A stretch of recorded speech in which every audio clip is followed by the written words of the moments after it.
Nós celebramos o 25º domingo do tempo comum e a palavra de Deus nos exorta, traz uma questão fundamental a todos nós, não porque ela seja mais importante que outros temas relacionados à salvação, mas é uma realidade que mexe com o coração de todos nós, que movimenta a atenção de todos nós, que é a questão do uso dos bens, não é?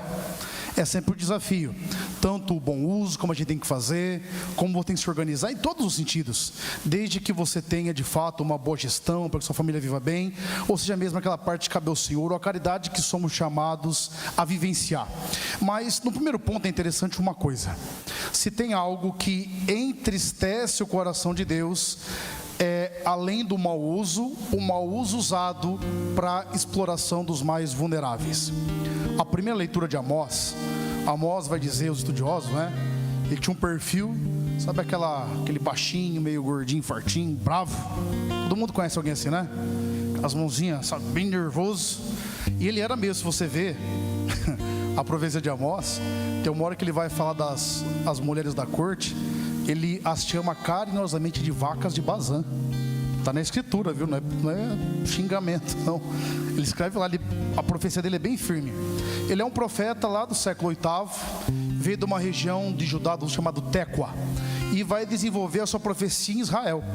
Deus manda ele desenvolver a sua profecia em um lugar que não era a sua terra, e à época o profeta era alguém que estava relacionado ao reinado, então tinha a profissão de profeta. Agora você imagina um mundo que está voltado para um ideal de corte, não é? Que tem rei, que tem tudo que compõe uma corte, que tem um profeta que é da corte, portanto recebia para ser profeta. Aí vem alguém que não é da região, ele é lá do sul, algo bem menorzinho para ter uma noção. Quando o reino é dividido, apenas 2 tribos ficam para o sul, Judá e Benjamim, e as outras tribos ficam para o norte, que é o que nós chamamos de reino de Israel, que é onde está Jeroboão II governando. Aí esse profeta dessa cidade pequena, e eles nunca se deram na história. Ali, só para você ter uma ideia, lógico que tem muitos contornos históricos aí que intensificaram, mas é mais ou menos hoje o que vemos ainda naquela região, a região ali que significa Israel, que seria hoje boa parte dela, não é? O que seria o norte ali, que a gente chama, fugiu o nome, é Israel, e a Palestina, aquela região ali, é mais ou menos, por mais que os conflitos se agravaram, mas a questão ali é dessa época para trás que tem os conflitos entre essas regiões. Agora você imagina que é um profeta que vem do outro lugar, profeta onde ele não é chamado de maneira oficial, e começa a bater em todas as situações. E quando o pessoal vai falar para ele, ele fala assim: olha, não estou aqui porque eu quis, não. Ele fala assim: eu cuido do gado, cultivo o sicômoro, eu estou aqui porque Deus me chamou, e se Ele me chamou, eu vou falar. E o que estava acontecendo na época? Imagine que vivia um momento de muita prosperidade material, mas apesar da prosperidade material do que eles tinham conquistado, eles continuam a explorar mais ainda as pessoas. Aí entra a lógica do que o vício faz no coração do ser humano, gente. Não é o quanto você tem que vai te fazer mais ou menos caridoso, é o quanto você não deixa que o mal governe sobre você. Não entenda uma coisa: você não vai melhorar quando sua condição financeira melhorar. Você não vai melhorar como pessoa quando a sua saúde melhorar. Você não vai melhorar como ser humano quando aquilo que você entende como prosperidade acontecer na sua vida, porque a mudança que nós temos que viver, ela é interna, e ela não está diretamente relacionada com o que nós vivemos de maneira concreta no externo. Quantos de nós na época da pandemia pensou: não, agora o povo vai melhorar, agora o povo vai ser mais solidário, agora o povo vai cuidar um dos outros, a gente vai se preocupar, e nós continuamos mal ou pior, não é? Ô, gente, quando teve a catástrofe no sul, lembra que é das enchentes? Gente, pra você ter uma noção, um dos padres que sobreviveu, que vivia lá, ele participou no finalzinho do contexto de guerra, da Segunda Guerra Mundial. Ele disse que os padrões de comportamento eram os mesmos. Você sabe que numa situação extrema, como guerra, como o que viu no sul, como alguns contextos da pandemia, o ser humano, você encontra dele o melhor e o pior. Tem um povo que vai e se doa e se mata e vai e move fundo e organiza e vai, mas tem um povo que sai e vão roubar sua casa. É o mesmo ser humano. A questão é o que está no seu coração. Mas sabe qual que é a grande preocupação minha como padre, como pessoa, como cristão, como católico? Não é nem esses extremos. Porque, desculpa dizer, se tem uma coisa que nós devíamos ficar preocupados, é que a grande maioria de nós, eu me incluo nisso, nós somos medíocres, gente, desculpa dizer. Nós já somos um povo medíocre. O que é o medíocre? O que está na média. Você que é aluno ou foi, sabe quem que é o pensamento medíocre? É aquele que quer estar na média. Não, deu 5, passa que nem 10, não tem importância. Não é assim que a gente pensa? E assim a gente vai levando a vida. Não preciso ser santo, não. Eu chegando no 5 ou no 7, dependendo de onde você estudava, eu chegando na média, tá lindo, tá maravilhoso, vou passar que nem alguém que tirou 10. E a gente começa a se conformar com uma vida do mínimo esforço. O problema é quando isso não acontece apenas naquilo que nós trabalhamos, mas vai se expressando nos relacionamentos, vai se expressando na vida em Deus, vai se expressando em tudo. Eu nunca me esqueço com um padre que eu trabalhei, um dos primeiros padres que eu fiz pastoral. Ele falava o seguinte: olha, o bom seminarista não é certeza de um bom padre, mas o mau seminarista é certeza de um mau padre. E dizia o seguinte ainda mais, ele falava, isso eu guardei, até hoje eu reflito sobre isso, dizia o seguinte, que aquele que quer estar na média, quer ser medíocre, ser mediano, no final ele vai se tornando cada vez pior, porque ele não se esforça, ele não melhora. Isso nós vamos reproduzindo. Por que o padre está dizendo tudo isso? Ô, gente, para pensar. O povo vive um céu de muita prosperidade, está ganhando bem, está ganhando melhor, está sobrando um monte. O que seria ideal? Pelo menos pessoalmente falando, você ser menos ganancioso, não é? Mas não, mais. Aí os mais pobres estudavam para sobreviver, iam lá para conseguir o dinheiro para o sustento, aumentava o peso, aumentava o imposto, você está lembrando de alguma coisa? Aumentava, e explorando mais aqueles que nada tinham, e o povo tendo mais, e Deus fala, através de Amós, eu jamais vou me esquecer da injustiça que vocês... Já parou para pensar, você ouvir isso de Deus? Eu jamais vou me esquecer do que vocês fizeram. Quando a gente fica cego por qualquer situação, a gente não enxerga mais, é que o ser humano se perde completamente. É por isso que quando Deus através de amor chama atenção nessa realidade, o Senhor vai nos trazer no Evangelho isso. Ele fala, toma cuidado para o lugar que os bens têm ocupado na sua vida. E eu não estou fazendo discurso nem para bater em rico, nem para elogiar aquele que menos tem, porque a questão, por mais que ela envolva os bens, é a questão a quem seu coração pertence. Entenda uma coisa, tem gente que não tem nada, é pegado ao pouco que tem, gente, é ou não é? E tem gente que tem muito e consegue dispor. A grande questão é como que está o nosso coração. E a palavra de Deus tem que trazer esse incômodo na gente. Tem que trazer uma procura por mudança, uma procura por transformação. Porque muitas vezes nós não reconhecemos onde está a nossa avareza, gente. Nós não reconhecemos da nossa disponibilidade de usar das coisas. E às vezes nós estamos falando, nossa, mas que absurdo. Você acha que é absurdo? O pessoal está tendo um monte, a Amós batendo no povo, e o povo não ajudava. E que a gente tem feito o quê, gente? Na verdade, vamos ser sinceros. Quem de nós de fato é uma vida organizada, seja para consagrar aquilo que é Deus, seja para consagrar aquilo que é para os pobres e necessitados?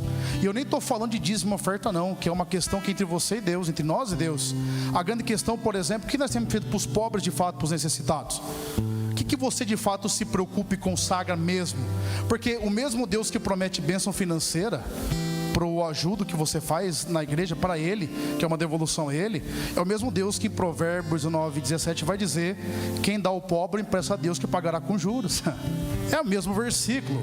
A grande questão é que nós somos seletivos naquilo que queremos ouvir e seletivos naquilo que queremos viver, e vamos organizando a nossa vida segundo o nosso bel prazer, sem viver aquilo que nos incomoda. E quando incomoda, a gente para de ouvir, não, deixa para lá, vou estudar outra coisa, e vamos levando, desculpa dizer, uma vida medíocre. A grande questão é que hoje essa questão ela nos é apresentada não para que ela seja a coisa mais importante, mas para que revele para mim e para você o que de fato é mais importante. Revele para mim e para você qual lugar que Deus tem ocupado de fato em nosso coração. Porque essa parábola que o Senhor conta depois no Evangelho, na mesma linha do que Amós fala, vai falar de um administrador que estava esbanjando os bens do patrão. Na época era muito comum uma pessoa muito rica, ela não tinha condição de administrar seus bens. E você que trabalha, que tem empresa, alguma coisa, você sabe, quanto mais você cresce, menos condição você tem de olhar os pormenores, né? É por isso que você vai criando estrutura, você vai criando situação, é por isso que a coisa vai crescendo. E a coisa mais difícil é um colaborador que tem a mesma cabeça e também que vai... É o grande desafio de tudo que você faz na vida. Então tinha um administrador. E no primeiro momento, não parece que Jesus, ele elogia uma atitude desonesta? Já parou para pensar nisso? Ele está elogiando o homem que começou a diminuir o que ele iria receber, mas não diz que o Senhor elogiou a desonestidade dele, sim a sua esperteza. Por que esperteza? Entenda bem, naquela época, a maioria desses administradores, eles não recebiam um salário. Onde é que eles recebiam? Então, vamos supor, o administrador falava, ó, fulano me deve 100 barris de óleo. Então, beleza. Ele ia lá e tributava esses 100 barris. Ó, você não pagou 100? Então, mês que vem é 101, depois 103, depois e assim por diante. Então, isso que ele tira, na verdade, era a margem que seria dele. Só que quem iria pagar menos não ia ficar feliz com aquele que tributou menos, sim ou não? Aí que está a esperteza dele. Então, aquilo que ele receberia, ele fala, não, imagina, ô rapaz, a gente está sempre aqui, você é parceiro, pô.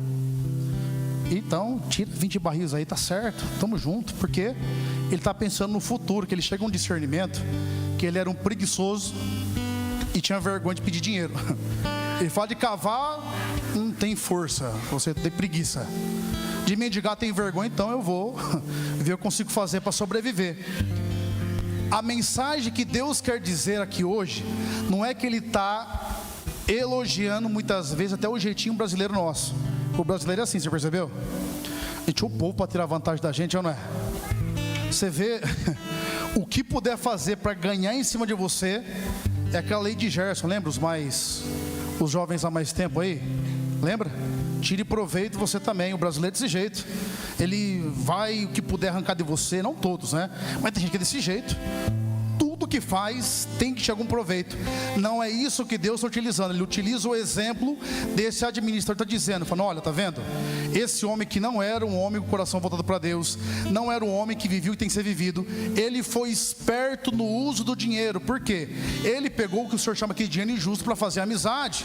O que Deus está dizendo? Deus não está te abençoando materialmente, no trabalho tem o seu sustento, não sobra, às vezes passa uma dificuldade ou outra. Usa o seu recurso, não simplesmente para você se alimentar e viver no seu momento de deleite, mas usa isso como uma estratégia também que vai te possibilitar trazer para você o reino de Deus. Se Deus te deu, se Deus te abençoou, não é simplesmente sua vida seja uma represa, mas sim um rio que corre, as coisas vêm e vão fluindo sobre a sua vida, sobre a sua história. Na verdade é um princípio de gestão também da nossa vida, da nossa existência. A grande questão é o que nós temos feito com o que recebemos. E a grande questão não é simplesmente o quanto você tem recebido, mas como você tem gerido isso. E essa resposta, gente, não é para mim que você responde, não é para o padre Jonas, não vou ver sua conta bancária, não é isso. A grande questão é que lugar Deus ocupa na sua vida, na sua história, no seu coração. Você quer saber? Olha para o seu supérfluo, certo? Você sabe que é supérfluo, né? Se bem que o supérfluo, muita gente se tornou quase que né? Só gasta os negócios com os absurdos. Aqueles memes da internet, né? Não vou mais gastar dinheiro com nada. Você está comprando a capinha para o seu lápis, né? O capacete do Mickey para pôr no lápis. Aí você fala, não é uma criança, não é um marmanjo que fez isso. Mas o dinheiro é seu, você fala o que você quiser. A grande questão é, será que aquilo que, não vou nem falar em coisa importante, tá? Aquilo que eu invisto no supérfluo, eu tenho condição de investir em algum necessitado, que precisa mesmo? Não estou nem falando em instituições que nós temos até descrédito hoje, mas isso mostra, gente, o que tem de valor para a gente.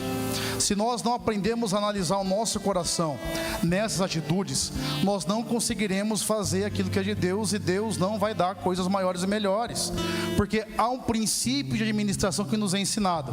Se você for fiel nas pequenas coisas, Deus vos confiará maiores. Mas se você não consegue ser fiel nem no uso do dinheiro que você recebe, e aqui, gente, nem só o que você consagra, você sabe que é tão pecado também você esbanjar de qualquer maneira o que você recebe. É tão errado quanto. Se tem uma parte que você tem que consagrar a Deus, tem a parte que você tem que consagrar, doar aos pobres, tem a parte que você tem que administrar, gente. O mau uso do recurso acaba com família, gente. O mau uso do recurso destrói a história de muita gente. O mau uso do recurso possibilita que pessoas passam necessidades que não deveriam passar.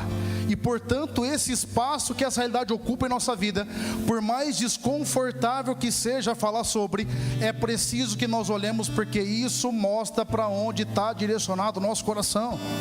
E nós precisamos fazer esse exame de consciência hoje. Nós pensar, o que eu tenho olhado? Como eu tenho organizado os meus bens? A minha vida, porque Deus não vai te confiar coisa maior se você não administra o básico que você tem, gente. Não vai te conceder. Eu estou falando na sua vida material financeira, na sua vida emocional, no seu apostolado. Por que Deus vai entregar para o seu negócio e não está conseguindo cuidar do básico, gente? Ô, gente, é um princípio básico. Por exemplo, eu como padre tenho que administrar. E eu me cerco de pessoas que sabem coisas que eu não sei, que me ajudam a organizar. Mas um princípio básico, gente, bom senso, sabe? Eu gasto o que tem, não gasto o que eu não tenho, certo? É básico, gente. A grande questão é que isso tem ocupado um lugar muito grande na nossa vida. Outro ponto, eu vou uma coisa que eu passo isso em família, por exemplo. Essas apostas digitais, gente, não é verdade? A gente não tem disponibilidade de ajudar em nada que aparece. Mas desculpa, você tem a burrice de acreditar que um negócio de aposta vai te trazer recursos. Ai, padre, mas conheço fulano que ficou rico, mas perdeu quanto para chegar nisso aí, gente? Eu estou cansado de ouvir essa desculpa. Não, mas eu tenho uma vez que eu ganhei 13 mil, mas perdeu 100. Não consegue perceber que isso aqui é uma ganância, gente? E você perceba que essa procura por dinheiro fácil, sabe? É o que mais existe, gente. O que a pessoa toma mais tombo na vida hoje é ganância. Entenda uma coisa, eu sou amigo de gente que entende mercado financeiro, apesar de não entender nada. Não existe caminho fácil para nada. Caminho fácil, se existir, está errado, é corrupção, não dá certo. Tudo na vida você vai ter que sentar essa bunda na cadeira, estudar, rezar e fazer a coisa acontecer. Senão não vai para frente, gente. Não existe talento que compra as coisas, não. Existe algo que é de Deus para nós, mas existe a nossa responsabilidade de fazer aquilo que tem que ser feito. E se Deus te colocou à frente da sua casa, como gestor, como gestora, se Deus te colocou ali, a responsabilidade é sua. Tanto como você vai fazer com que a coisa se movimenta, como você vai olhar para o seu coração e perguntar quem de fato é seu Senhor, quem de fato é o seu Deus, a quem de fato você tem procurado. E essa pregação tem o objetivo de humilhar você, não de expor a situação, nem para você ficar lembrando. Tem um pouco que fica, ai, se fulano tivesse aqui, nossa, era para ele. É para você mesmo, gente. É para mim, é para a nossa vida, é para a nossa história. É olhar essa realidade não pela matéria em si, mas como ela ocupa o nosso coração. E já encerrando, quem quer ser discípulo de Jesus tem que entender que o jeito certo de segui-lo é olhar para ele e fazer o que ele faria. Entenda uma coisa, a gente pode não concordar, a gente pode ser relapso, a gente pode ser omisso, a gente pode deixar para depois, a gente pode discordar, você pode ficar bravo, você pode achar que é exagero, que é radicalidade, mas uma hora a vida vai se apresentar e você vai falar assim, nossa, olha, se eu tivesse ouvido isso. Não só que o padre fala aqui hoje, mas quanta palavra você já ouviu, você não creu na hora, você fez o seu jeito, deu errado e você está insistindo. Sabe o que vai salvar muito o matrimônio, gente? Muita vida financeira? É fazer o básico, gente. Só isso. Só você pode ser louco, já ajuda já, sabe? Os exageros, sabe que você tem, que eu tenho. Só de você viver o básico que Jesus pede para você, de parar de ficar criando paranoia na sua cabeça, de achar que tá ruim aqui, mas se estivesse lá ia ser melhor, sabe? A pessoa que fica presa ao passado, ai, mas se eu tivesse naquele emprego, é nada, gente. Ah, mas se eu tivesse aquilo ali, se não fosse assim, se tivesse casado com esse, não com aquele outro, se tivesse, não vai. Para essas perguntas que não vai resolver nada. A grande questão, olha para o seu coração e fala, o que é que eu tenho que fazer, gente? Para de brigar com o mundo com coisa óbvia.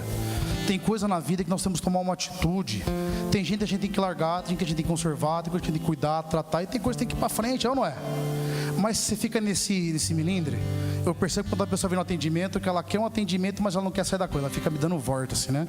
Aí normalmente eu falo, vamos aqui, filho, vamos voltar para cá, o que você quer mesmo? Não, é isso ou isso? Não tem outro caminho, gente. Por isso, na sua vida, olha hoje, por que está dando errado? Por que sabe que todo mundo reclama do você? Sabe que está todo mundo errado? Você viu aquela história da mãe que foi levar a criança Hoje perdeu um pouco isso, né? Lá em América tinha o desfile da cidade, né? Passava, já viu essa história? Fui levar o Juninho. Não, pô, tem que usar outro nome, hoje é o Enzo, né? Ficou mais famoso o Enzo. Aí foi levar o Enzinho bonitinho. Eu consigo imaginar o Enzinho loirinho, tigelinha, sabe? Bonitinho, assim. Aquela bermuda na minha época, eu botava a bermuda aqui no umbigo, lembra? Nossa, você vê umas fotos, nossa, era feio, né, gente? Misericórdia de Deus. Tem umas fotos, mãe de Deus. Era pobre, precisava caprichar também assim, né? Não é verdade? A vida humilha o pobre de maneira muito mais intensa, né? Pelo amor de Deus, umas coisas feias da bexiga. Aquele cabelo, eu era meio moreno, um pouco mais moreno que eu tô hoje. Parecia um índio. De querendo dar conta, os índios. Porque eu vou mostrar uma foto minha lá. E ela levou o Enzinho dela pro desfile. Aí depois chega a mãe em casa e o pai fala assim: como que o Enzinho foi? Fala, você tinha que ver. Só o Enzo acertava. Era para ir todo mundo para a esquerda, só ele para a esquerda, todo mundo ia para a direita. Só ele tá certo. Às vezes nós não somos nem a mãe e o pai do Enzo. Se for, tem que mudar. A gente é o Enzo, gente. Que acreditou que o mundo tá errado, eu tô certo. Porque eu sei, eu sou bom, eu sou inteligente, eu fiz um curso na internet. Eu vi, eu acompanho fulano, eu acompanho ciclano, eu acompanho Beltrano, eu sou bom, eu sei. Sabe nada, toma vergonha, fala que tem que ser feito. O que mais tem no mundo hoje, gente querendo mudar o mundo, não consegue lavar uma louça, não sabe arrumar um chuveiro, gente. Não é? Sabe trocar uma lâmpada, não, mas quer mudar o mundo. Não fala o base de casa, não consegue ser homem para coisa mínima que seja. Então o que Deus está falando para nós hoje? Olha onde está o seu Senhor, olha onde você está. Toma vergonha e volta, para de coisa. Só de você começar a fazer o certo, abandonar o que está errado, já é muita coisa. Aí a gente começa a chamar o povo para rezar. Aí a pessoa não quer rezar um terço, quer já começar 4 da manhã com o Frei Gilson. Aí vai 2 dias, quase morre no serviço, porque está acostumado a rezar, e para, aí não reza nunca mais. É mais fácil rezar o rosário com o Frei durante o dia inteiro, escuta o dia inteiro, tem importância. Mas fala o que dá, gente, começa de pouco, não é? Não estou dizendo que está errado você rezar com o Frei, louvado a Deus, reza, acorda, não tem importância nenhuma. A grande questão é que você nunca rezou. Aí você quer fazer isso aí. Aí tem a mulher que quer trazer o homem para a igreja, ele nunca vai na igreja. É o dia que ela consegue até ele um rosário 4 da manhã. Aí o homem fala: misericórdia, tem que valer muito a pena para estar aqui, né? Porque não entendeu ainda. Faz o que dá para você fazer, gente. Faz o que dá. Tem gente que não sabe nem quando não pode comungar, está comungando de qualquer jeito. Começa a aprender pelo menos isso. Procura confissão, procura fazer o que tem que ser feito, procura escutar gente que presta na internet para escutar porcaria. Procura voltar, é pouco, sabe? Hoje o Senhor fala dos bens, olha para os seus bens. Às vezes está te perdendo a vida financeira, às vezes a sua vida afetiva, às vezes o seu matrimônio, às vezes é um monte de coiseira que você tem colocado na sua cabeça, tem perturbado o seu raciocínio. Às vezes quando você começa a melhorar, você vai ver aqueles exemplos errados e você volta de novo na queda. Básico. Agora eu vou encerrar mesmo, 5 pedrinhas, lembra que o padre disse? Para vocês várias vezes. Começa a frequentar a Santa Missa. Se possível diariamente, venha 20 minutinhos do seu dia, vem que reza. Padre, mas não posso comungar. Não comunga espiritualmente, se você não puder, até o dia você puder. A comunhão também é espiritual, gente. Começa a rezar o rosário, ou pelo menos o terço todos os dias. Se não consegue o terço, uma dezena, até que você consiga chegar, mas vai caminhando, entendeu? Tinha um hábito do jejum, gente. O jejum da igreja, pelo menos sexta-feira. Coisa pouco o nosso corpo que reza. Tem um hábito da leitura das Sagradas Escrituras. Não precisa você ler de capa a capa no primeiro momento. Vê a liturgia diária, começa a acompanhar o que dá a ser acompanhado. Tem um hábito da confissão, de falar seus pecados, né?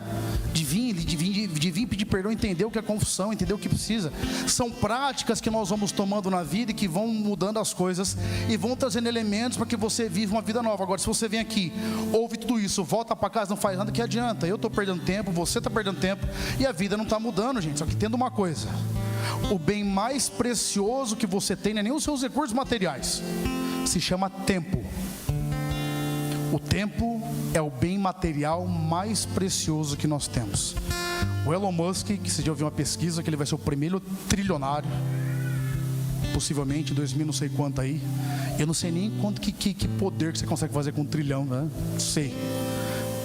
Mesmo ele não consegue comprar mais tempo, gente. Se um dia aparecer uma doença pelo Elon Musk, como qualquer ser humano que está debaixo aqui desse teto dessa igreja, vai ser levado. Ele pode ter 1 trilhão, se acontecer uma catástrofe, vai morrer igual eu, igual você. E pode ter 1 trilhão, vai chegar um momento que ele vai olhar para trás, como todos nós na vida, e a gente vai começar a pensar o que de fato é importante, o que de fato tem que perseguir. Você consegue eleger na sua vida isso? Consegue de fato? Se eu perguntar para você, Deus é o primeiro mesmo? Primeiro, não estou falando do seu sentimento, viu? Porque tem um pouco que chora que fala de Deus, mas na hora que, se comprometer mesmo com Ele, na hora de dar testemunho, não sabe se Deus é o primeiro mesmo. Essa é a grande questão. Feche seus olhos, baixa a sua cabeça. E talvez hoje quero convidar você a ficar em pé dessa vez. Nós vamos cantar uma música bem simples, já conhece essa canção. Ela fala de uma corça.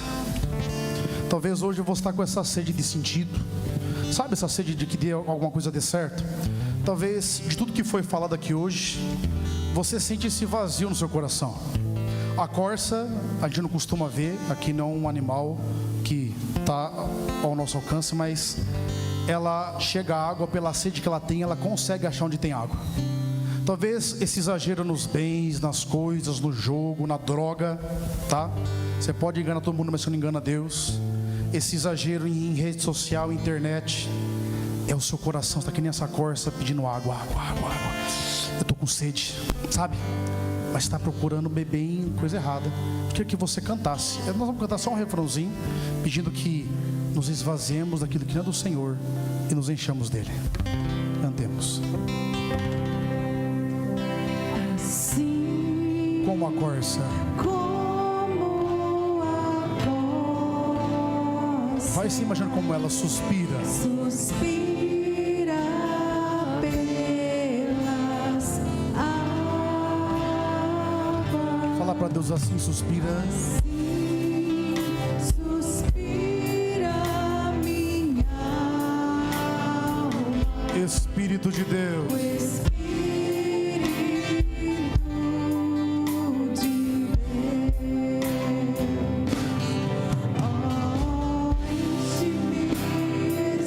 levanta os seus braços, enche-me,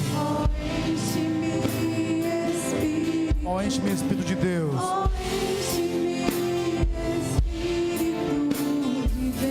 Vai clamando Ele sobre toda a situação. Enche-me, Espírito. Enche-me.